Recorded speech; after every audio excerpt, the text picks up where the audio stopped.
नमस्कार, मैं हूं आपके साथ रोहित और आप देख रहे हैं एनवक न्यूज। जम्मू कश्मीर और हरियाणा के चुनाव संपन्न हो चुके हैं, जिसके बाद अब 8 अक्टूबर पर सबकी नजरें टिकी हैं, क्योंकि उसी दिन नतीजे आने वाले हैं और 8 अक्टूबर को तस्वीर साफ हो जाएगी कि सरकार कौन बनाएगा। लेकिन जैसे ही हरियाणा में चुनाव संपन्न हुए तो उसके बाद एग्जिट पोल आने शुरू हो गए हैं और एग्जिट पोल बेहद दिलचस्प हैं। बीजेपी और कांग्रेस के बीच कांटे की टक्कर नजर आ रही है, तो कहीं बीजेपी पीछे भी नजर आ रही है और जम्मू कश्मीर में तो बहुमत का आंकड़ा किसी को नहीं मिल रहा है और बीजेपी का प्रदर्शन वहां पर बेहतर है।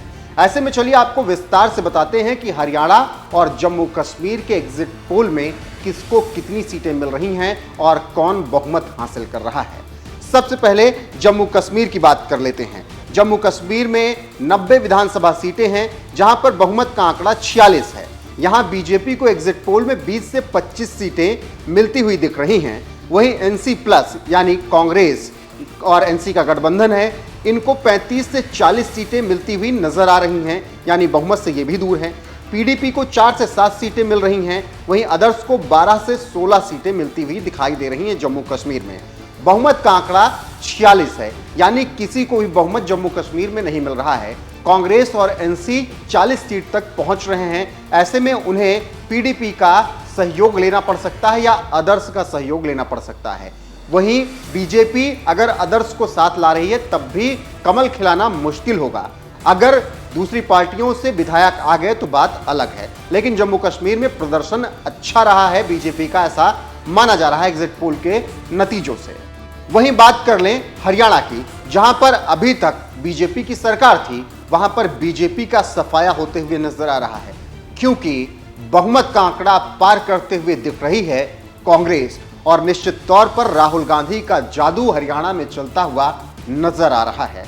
आपको बता दें कि हरियाणा में भी 90 विधानसभा सीटें हैं, जहां बीजेपी को 19 से 29 सीटें सिर्फ मिल रही हैं। बीजेपी सत्ता में थी पिछले 10 साल से, एंटी इनकम्बेंसी बताई जा रही थी और उसका फायदा निश्चित तौर पर कांग्रेस को मिलता हुआ दिख रहा है।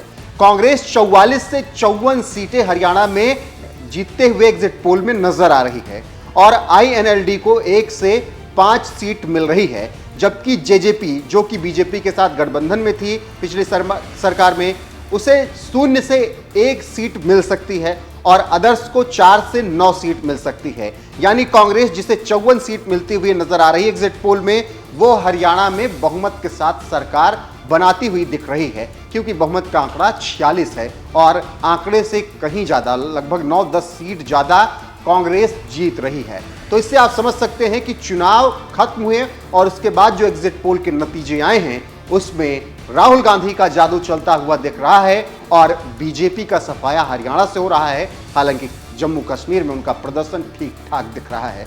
फिलहाल अब देखना दिलचस्प होगा कि 8 तारीख को क्या नतीजे आते हैं, क्योंकि 8 को ही तस्वीर साफ होगी जब फाइनल रिजल्ट आएगा। फिलहाल आपको क्या लग रहा है, दोनों राज्यों में कौन सरकार बना सकता है 8 तारीख को? कमेंट में अपनी राय जरूर बताइएगा। वीडियो को शेयर कीजिएगा, लाइक कीजिएगा, चैनल को सब्सक्राइब कीजिएगा और बने रहेगा हमारे साथ। नमस्कार।